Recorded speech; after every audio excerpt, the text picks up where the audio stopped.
Lesson number 2, Bharat का संविधान। बच्चों, हम पहले ही इस लेसन को शुरू कर चुके हैं और आपको याद होगा हम इस समय मूल अधिकारों के बारे में पढ़ रहे हैं। कल हमने देखा था मूल अधिकारों के बारे में। मूल अधिकार 6 थे।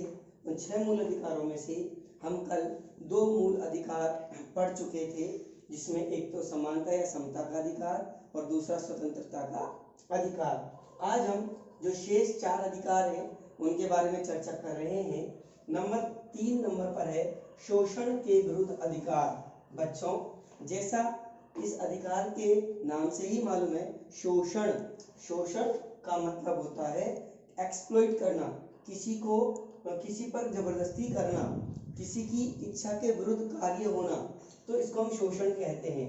शोषण में जो पॉइंट्स है वो है मानव की बंधुआ मजदूरी पर रोक। मानव को पहले बंधुआ मजदूर बना लिया जाता था, खरीद लिया जाता था, या वो सुबह उसके आने का टाइम होता था, जाने का कोई टाइम नहीं होता था, वो दिन रात मजदूरी करता रहता था और जो सैलरी है वो उसके मालिक पर निर्भर करती थी, तो वो बंधुआ मजदूर होते थे।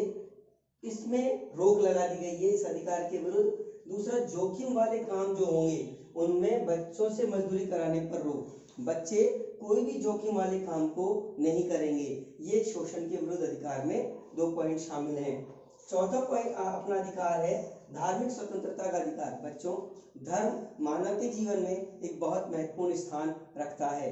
यहाँ पर भी धार्मिक स्वतंत्रता का अधिकार हमें प्रदान किया गया है कि हम अपने धर्म को चुन सकते हैं, सहेज सकते हैं और उसको चुनने का हमें अधिकार है।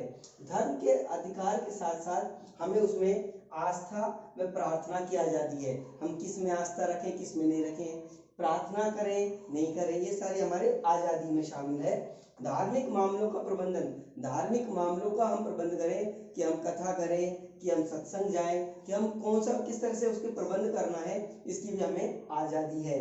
कुछ शिक्षा संस्थाएं भी हैं इसी तरह से जो धार्मिक शिक्षाएं या उपासनाओं में उपस्थित होने की स्वतंत्रता है। ऐसा नहीं है, क्योंकि छात्रों को धर्म से रिलेटेड होना बहुत जरूरी है, क्योंकि धर्म ही वो चीज है जिसके माध्यम से बच्चे प्रोग्रेसिव होते हैं और आगे बढ़ते हैं और उससे उनको बहुत कुछ सीखने को मिलता है। इसलिए उनकी उपस्थिति उसमें बहुत जरूरी है, लेकिन उसमें पाबंदी उनके लिए नहीं है, स्वतंत्रता दी गई है उसमें। इसके बाद जो 5वां हमारा मूल अधिकार है वो है सांस्कृतिक और शैक्षिक अधिकार। सांस्कृतिक माना संस्कृति, हम सब भारतीय हैं और हमारी अपनी संस्कृति है, उसको संरक्षित करने का अधिकार, उसको संभालने का अधिकार। शारीरिक में शिक्षा का अधिकार, शैक्षिक अधिकार। अल्पसंख्यक, इसके पॉइंट्स हैं अल्पसंख्यकों की भाषा, क्योंकि भाषा का संरक्षण करने का अधिकार है हमें। आप जानते हैं भारत में सैकड़ों बोलियां बोली जाती हैं, उनको संरक्षित करने, उनको सुरक्षित रखने का अधिकार भी हमें प्राप्त है।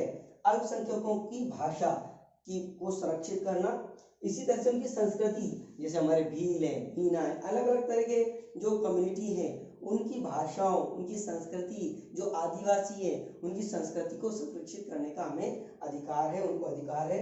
अल्पसंख्यकों को शैक्षिक संस्थाएं, जो अल्पसंख्यक हैं वो अपनी शैक्षिक संस्थाएं भी स्थापित कर सकते हैं ताकि वो अपना वजूद बनाए रख सके, उनको स्थापित करने का अधिकार है। छठा और अंतिम और सबसे इंपॉर्टेंट अधिकार है संवैधानिक उपचारों का अधिकार। संवैधानिक उपचारों की यदि बेटा हम बात करें तो ये अधिकार देखी जाए तो कहा जाता है कि इन सारे मूल अधिकारों में यदि सबसे इंपॉर्टेंट कोई अधिकार माना गया है तो वो छठे अधिकार को ही माना गया है, संवैधानिक उपचारों का अधिकार। इसमें क्या किया गया है कि जो मौलिक अधिकार हमें दिए गए हैं इनको लागू करवाने के लिए न्यायालय में जाने का अधिकार है। यदि कोई भी मौलिक अधिकार का हनन होता है या मौलिक अधिकारों को पालना से रोका जाता है या मौलिक अधिकारों को हम प्राप्त करते हैं या मौलिक अधिकारों को जब प्रस्तुत करते हैं या उनको लागू करते हैं तो यदि किसी का कोई विरोध होता है या कोई रोक लगाई जाती है या हमारे मौलिक अधिकारों के विरुद्ध कुछ कहा जाता है या उसको कोई प्रोटेस्ट किया जाता है तो हम उसके खिलाफ उस अधिकार को लेकर कोर्ट में जा सकते हैं और उस अधिकार को लागू करवा सकते हैं। ये सबसे मेन चीज है क्योंकि अधिकार तो हमें प्रदान किए गए हैं, लेकिन यदि वो लागू नहीं हुए सही अच्छे ढंग से तो फिर उन अधिकारों का कोई महत्व नहीं रह जाता है। तो इसलिए ये जो छठा अधिकार है, संवैधानिक उपचारों का अधिकार, ये बहुत महत्वपूर्ण है, क्योंकि इस अधिकार के माध्यम से हम अन्य सभी अधिकारों को आम जनता की पहुंच में बना सकते हैं और उन अधिकारों को जनता के लिए, जनता की अच्छाई के लिए लागू करवाने में सक्षम हो सकते हैं। तो ये हमारे जो 6 मूल अधिकार हैं, ये हमने आज कंप्लीट कर लिए हैं। इसके आगे हम कल पढ़ेंगे, लेकिन साथ ही साथ मैं आपको बताना चाहूँगा, ये जो 6 मूल अधिकार हमने पढ़े हैं, इनको आप नोटबुक में नोट करें और साथ ही क्लास वर्क की कॉपी में नोट करने के बाद में इनको आपको लर्न भी करना है, कौन कौन से मूल अधिकार हैं और उनके कौन कौन से मेन पॉइंट्स हैं। इनको हम लर्न करके फिर हम इसको आगे बढ़ाएंगे। उम्मीद है आपको ये सब चीज़ें समझ आई होंगी। आगे हम अगली वीडियो में इसको लेसन को आगे बढ़ाएंगे। धन्यवाद।